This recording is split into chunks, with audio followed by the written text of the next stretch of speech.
We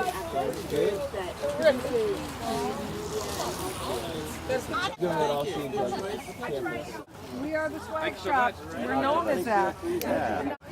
Hi, my name's Stevie Rourke, and I'm out here as an ambassador to Cascade Cycling Club. We're supporting Bike to Work Day, so far I think we've had about 400 riders ride by here, which has been awesome.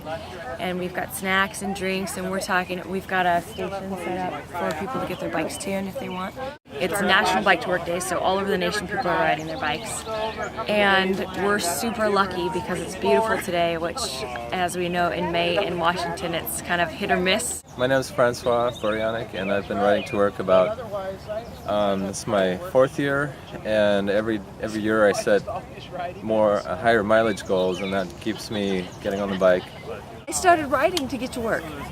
I mean, seriously riding, you get the bike as your kid when you're a kid, but that doesn't count. But, I seriously started riding. I lived in Edmonds and we worked down in Seattle. So I jump on Highway 99 in the morning and end up on Capitol Hill, and then in the evening turn around and go home.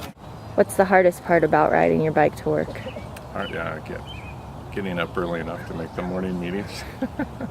The most challenging part is when it gets icy. You have no business being out there. Those cars go, no, it's getting yourself to go when it's pouring down rain. I'm Erica Vandenbrand. I work for the City of Redmond, and I'm responsible for our trip program and our Think Redmond program. I have been a bicycle rider commuting to work for over 20 years, and I think the thing I love about it is just days like today, it can't be beat. I think people in Redmond should start riding their bikes to work for a couple different reasons. First of all, it helps create that sense of community because we're trying to be a more bikeable and walkable community, and so that's one thing. Second thing is just it's so much better in terms of fitness, and you get out, you see a whole bunch of different things, you see nature, you see the community, and it's a more human scale.